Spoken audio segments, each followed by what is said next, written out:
ইউনূস সাহেব কি বাংলাদেশের নাগরিক? বাংলাদেশের যে এত বড় একটা বিপর্যয় গেলো মাঝখানে, এত বাচ্চারা মারা গেলো হামে, ওনার কারণে। ছোটবেলায় আমাদের বাবা মা যারা ছিলেন, তো ওনারা আমাদেরকে বলতেন স্কুল থেকে আসার সময় বন্ধু বান্ধব আছে, তবে একটা জিনিস খেয়াল করবা, এমন কারোর সঙ্গে ঘুরবা না। তুমি হয়তো ভালো, কিন্তু মানুষ কিন্তু বিচার করবে তুমি কার সঙ্গে ঘুরতেছো। রাইট। মানে বন্ধু বান্ধব দেখা, তোমার সঙ্গী সাথী দেখা মানুষ কিন্তু তোমাকে বিচার করবে, কিন্তু কেয়ারফুল থাকবা। তো এই শিক্ষাটা আমাদের সবারই আছে, কিন্তু আমাদের প্রাইম মিনিস্টার আজকে দেখলাম ইউনূস সাহেবকে নিয়ে উদ্বোধন করতে গেলেন। তো উনি কি এটা মাথায় রাখছিলেন উনি কার সঙ্গে যাচ্ছেন এবং যার সঙ্গে যাচ্ছেন তার কি ইমেজ এই মুহূর্তে বাংলাদেশে? তাহলে হয় উনি এটা জানেন না, মানে ইউনূস সাহেবের ইমেজ সম্পর্কে ওনার কাছে কোনো ধারণা নাই। তাহলে এই অজ্ঞতা আমাদের জন্য পেইনফুল। আর যদি জানেন কিন্তু আমি এটা মানি না, এই অধ্যত্ব আমাদের জন্য আরো ভয়ঙ্কর। তো দুটোর কোনোটাই আমরা খুশি হই নেই। ওটা ওই কারণে হতে পারে যে ইউনূস সাহেব তো ওই জাদুঘর, ইউনূস সাহেব কি জুলাই আন্দোলনের সঙ্গে ছিল?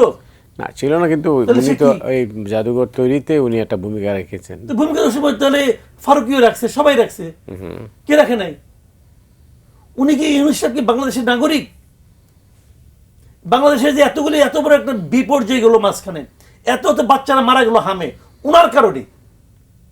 উনি একজনের জন্য শোক প্রকাশ করছেন, একদিনের জন্য শোক প্রকাশ করছেন। এই ধরনের একটা নিষ্ঠুর অমানবিক লোককে সঙ্গে নিয়ে যখন ওখানে যান উনি কি করতে পারছেন? ইউনূস সাহেব কি এই জুলাই আন্দোলনে যারা আহত হয়েছে তাদের সুচিকিৎসা দিতে পেরেছেন? উনি তো বলতে পারতেন। উনি যখন ওনার 666 কোটি টাকা কর মাপ যেটা ওনার যাইতো, হাইকোর্ট রায় দিয়ে দিছে না, তো ওটা তো ওনার চলেই যেত। উনি বলতে পারতেন যে আমি এই টাকাটা নেব না, আমি এই টাকাটা এই আহতদের চিকিৎসার জন্য দেব। দিচ্ছেন, চিকিৎসা দিতে পারেন। আহত লোকগুলি হুইল চেয়ার নিয়ে যমুনার সামনে রাতের বেলা যে অবস্থান ধর্মঘট করছে, এই হলো ইউনূস সাহেবের মানবিকতা। তাকে আপনি নিয়ে গেছেন জুলাই জাদুঘর উদ্বোধন করার জন্য, একটা চালিয়াত টাইপের লোক সে, ওখানে যে আবার বড় বড় আলাপ করে। তো এইগুলি উনার প্রতি আমার কোনো ব্যাপার না ভাই। উনাকে আপনি হাজার চেষ্টা করলেও এদেশের মানুষের মনে আর পজিটিভ ইমেজ ওনার দাঁড় করতে পারবেন না। তো সেই অসম্ভব কাজ সম্ভব করার দায়িত্ব নিছে আমাদের প্রধানমন্ত্রী। না, এটাও তো উনি যেহেতু কি বলবো বলেন, সৌজন্যতাও হতে পারে। সৌজন্যতা দেখানোর লোক উনি ছাড়া কেউ নাই। প্রয়োজন ছিল এটা, তাহলে উনি তো তাহলে ইয়ে কেন না কেন, সাবেক প্রেসিডেন্ট কেন না কেন, শাহাবুদ্দিন সাহেব টানতো, সমস্যা কি? ওনারা বলে এটা হয়েছে, এইটা যে হয়েছে যে আইনের মাধ্যমে, ওই আইনের অধ্যাদেশে তো উনি সাইন করছে, আনলো না কেন? যাই হোক, এইগুলি কয়ে লাভ নেই রে ভাই। আপনি হয়তো ইমেজ রক্ষার জন্য চেষ্টা করতেছেন, করেন, সমস্যা নাই। আমিও ইমেজ রক্ষার চেষ্টা করতেছি। আমি চেষ্টা করতেছি কি জিনিসটা, যে মানুষ ভাবতে চায় যে এই গভর্নমেন্ট ইউনূস গভর্নমেন্টের পদাঙ্ক অনুসরণ করছে না, তাই তো হওয়া উচিত, এটা মানুষ ভাবতে চায়। কিন্তু উনি মানুষকে বারবার বলতে চাচ্ছেন আমরা ওদেরই ধারাবাহিকতায় চলছি। এটা হয়তো কৃতজ্ঞতা বোধ থেকে।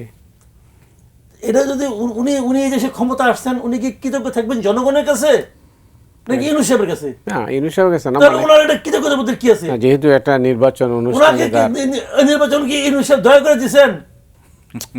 সেটাই, নির্বাচন উনি তো চাপে পড়ে দিয়েছেন। এই নির্বাচন পারলে উনি দিতই না। আজীবন উনি বলে নাই, মানুষ বলে 50 বছর থাকো, এটা উনি শুনছে, উনি ছাড়া আর কেউ শুনে নাই। 5 বছর থাকতে চেয়েছিল, 5 বছর থাকেন, 10 বছর থাকেন, 50 বছর থাকেন, এটা উনি তো বলছে ভাই, বলছে, শুনছে। তো এই লোক তো শুনতে চায়, শুনছে 5 বছর, শুনতে চায় 50 বছর। তো সেই লোক কি আপনার নির্বাচন দিছে খুশি হয়ে দিছে? চাপে পড়ে দিছে, পেদানির ভয়ে দিছে। এগুলি কয়ে লাভ নাই।